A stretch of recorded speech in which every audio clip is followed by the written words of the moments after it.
Well, hello once again. This is me, Leonard, broadcasting as usual from Haslingden, north of Manchester in the UK, on Friday the 16th of December 2011. One of the most significant events in the past few days has been the final withdrawal of the United States and its military from Iraq.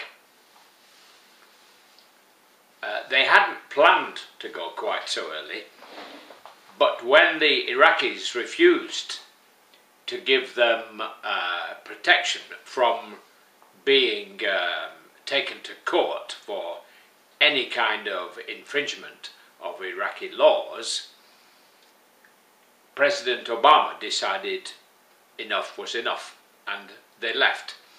4,500 American soldiers have died. There are many widows now in America. Perhaps as many as 3,000. I don't know the figures precisely. There are 100,000 people died amongst the Iraqi population.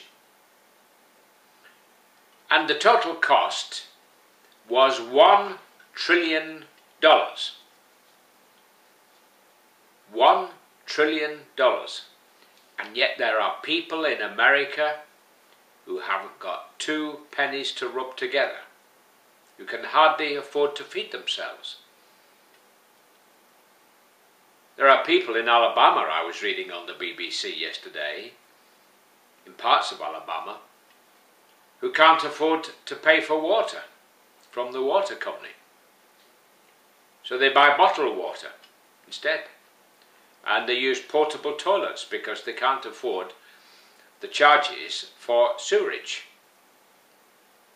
And yet America spent $1 trillion on the war in Iraq. And Lord knows what we spent. Money we can ill afford. The government keeps telling us how bad things are. And yet everybody rushed in, hanging on to America's coattails, to defeat Saddam Hussein.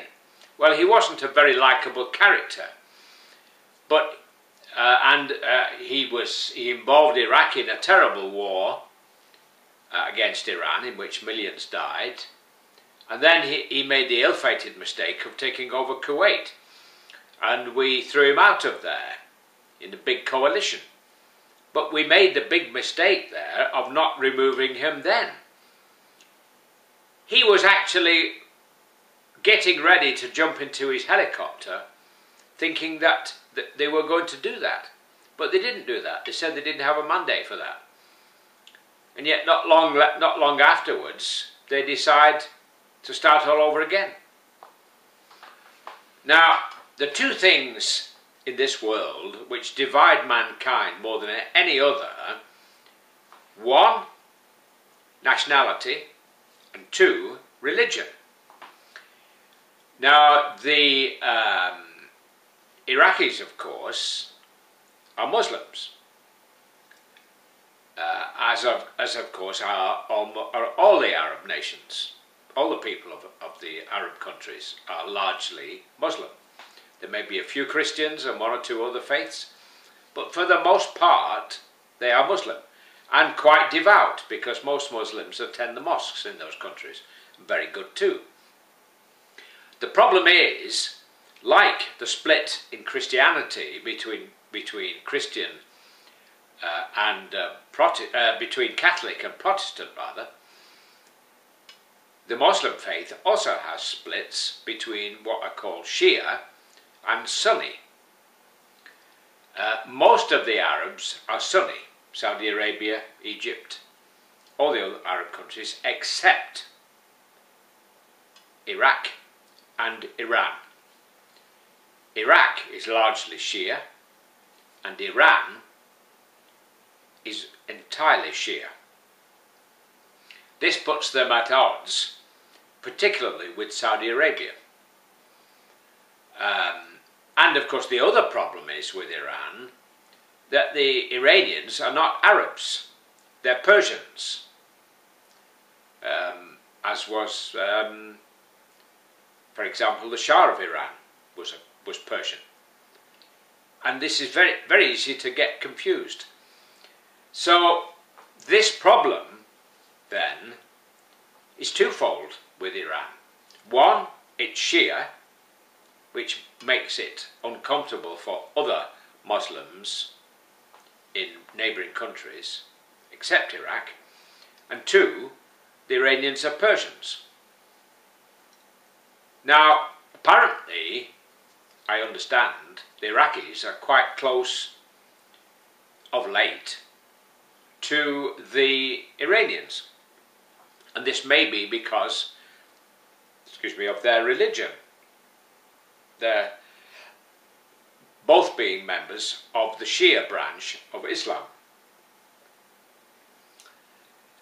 Now, it's going to be difficult to see how you can keep the two apart, because although Iraq is supposed to be democratic, it has as a neighbour a country which is definitely not democratic and which has helped foment trouble all over the Middle East,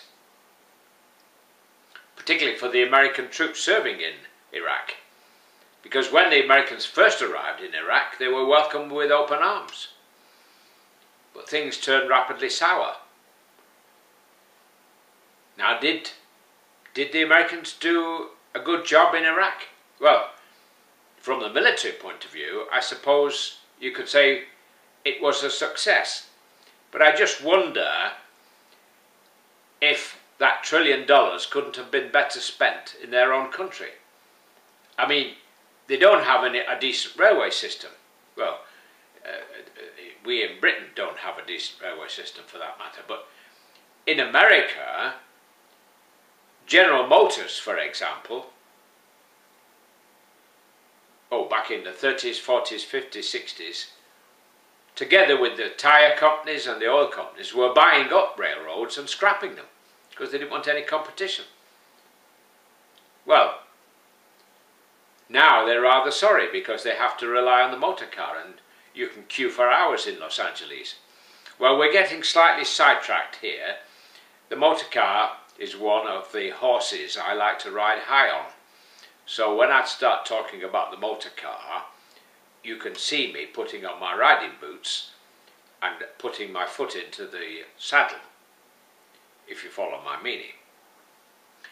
Yesterday, my girlfriend, my princess, Loredana, was 40 years old in Bucharest. She's quite a bit younger than me. She prefers older men. Well, I think most men prefer younger women, from one point of view.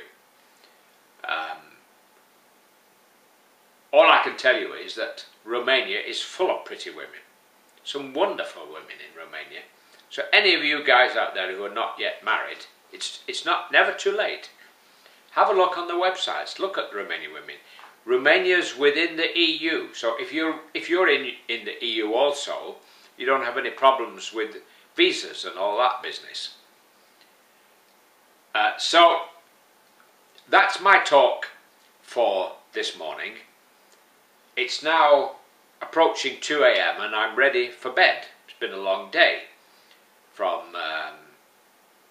8 o'clock this morning.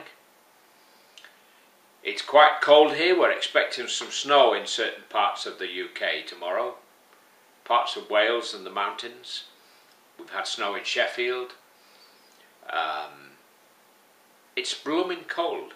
Not as cold as the North Pole, of course, but chilly. God bless, while it's still legal in the UK to say God bless. Take care and bye for now.